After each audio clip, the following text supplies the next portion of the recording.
have ILS and localizer-only approaches underneath our belts, it's time for the world of VOR approaches.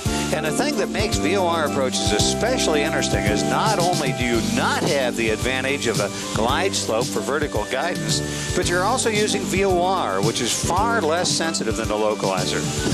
It's no wonder they call this a non-precision approach. But as imprecise as VOR approaches are, they can still be a very handy tool to get to hundreds of airports in IFR conditions. And they can be done very safely when you follow proper procedures. The lack of precision on a VOR approach course makes doing a good pre-flight briefing even more important. So let's brief ourselves for this VOR approach. Let's see, as always, I'll start with the airport name to make sure I have the chart out for the right airport. And we're flying into Oceanside Municipal in Oceanside, California. Well, next we'll verify it's the right approach. It's the VOR or GPS Alpha approach. And by the way, that letter Alpha instead of a runway number tells me this is a circling approach and that we can expect higher minimums than we would on a straight in. Now in this case, my weather briefing tells me the winds favor runway 24. So if I see the airport in time, I'll enter a right downwind and circle to land. Again, on the upper left, you'll find the communications frequencies. As you remember, this symbol with a reverse type L next to a frequency tells you they have pilot-controlled lighting. And it's next to the frequency you'd use to control the lights, in this case 123.0. Well, next I'll remind myself of the navigation frequencies. Now, normally we'd use everything in the radio stack, but let's pretend in this particular case the GPS isn't there, and that way we'll use VOR only to show how a basic VOR approach works. Let's see, we'll use the Oceanside VORTAC. The frequency is 115.3, and the identifier is OCN. This military channel number tells me that this is a TACAN station, and DME would be available. And we'll use the Mission Bay 344 radial to identify Vista intersection for the missed approach. The frequency for Mission Bay is 117.8, and the identifier is MZB. Well, next, let's look at this approach course from the plan view. Let's see, there are three ways I could start this approach. I could be vectored to the 270-degree radial by ATC, and no course reversal would be required in that case. Or I could fly the transition from Kelps on a course of 121 degrees, and once again, no course reversal would be required. Or finally, I could be flying directly to the VOR from anywhere other than Kelps, in which case a course reversal would be required. The course reversal shown here in this case is a standard holding pattern with right turns. And since that's the way it's shown, I don't have the option of any other type of course reversal. And by the way, the reason they use a holding pattern as a course reversal in this case is to keep you close to the station for reasons of either traffic or terrain.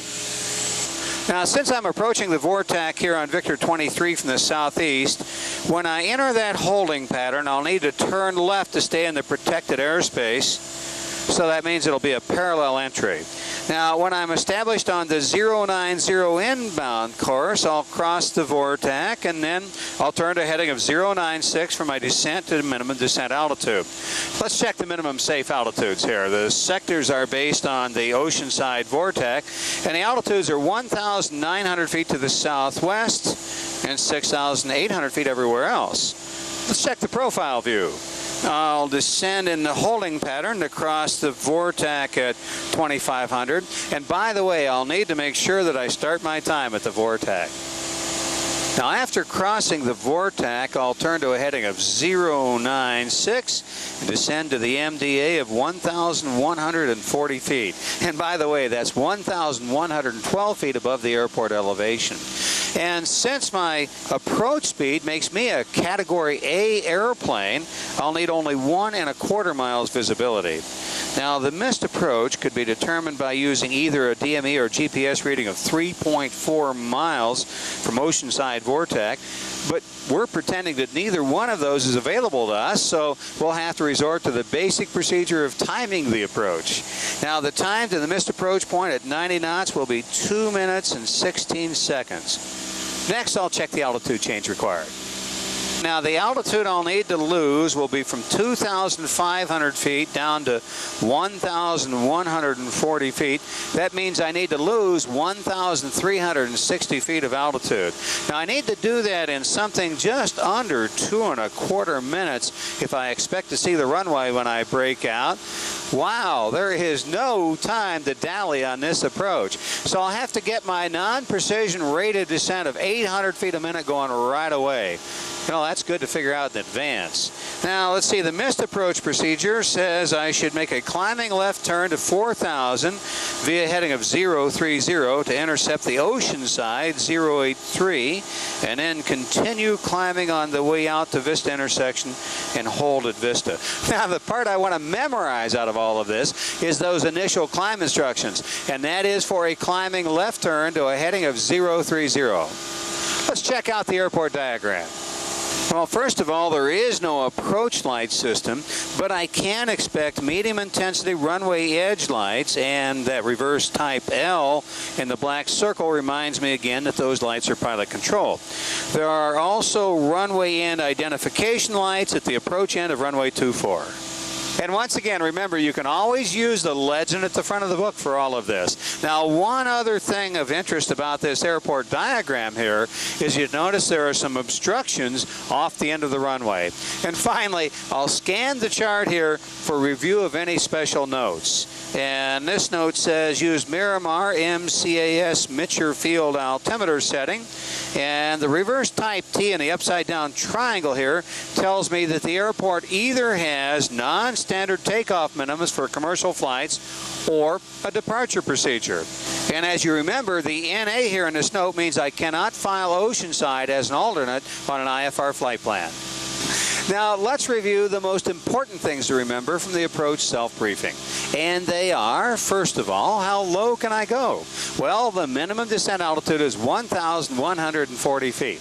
Next, how far can I go? Well, I can go till I'm 2 minutes and 16 seconds from Oceanside Vortex. And finally, which way do I go on a missed approach? Well, I make a climbing left turn to a heading of 030. Now, once again, we've briefed this approach, and we're going to be a lot better off because of it.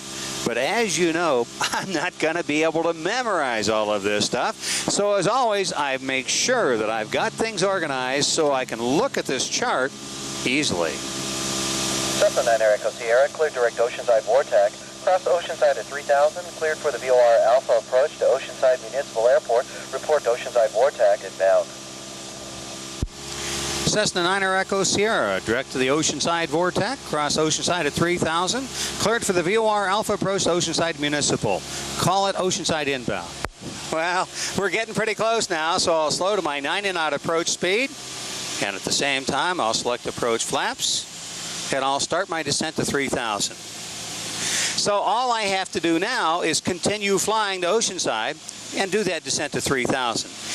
Now, this is a great time to make sure that I'm all set up for the approach. Now, COM 1 is already set to the approach control frequency, so I'll put the standby in COM 1 to 123.0. That's the Common Traffic Advisory frequency for Oceanside. Now, I've already tuned and identified Oceanside in the number 1 nav, so I'll set the number 2 nav to Mission Bay to identify Vista intersection for the missed approach. The frequency is 117.8. Then I'll identify it and set the number 2 OBS to 344.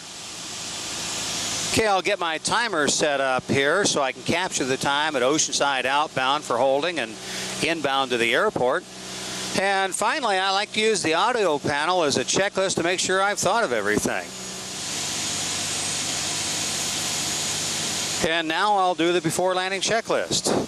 See, pilot and passenger seat backs, most upright position. Seats and belts, secured and locked. Fuel selector valves on both. Mixture's rich. The landing and taxi lights are on.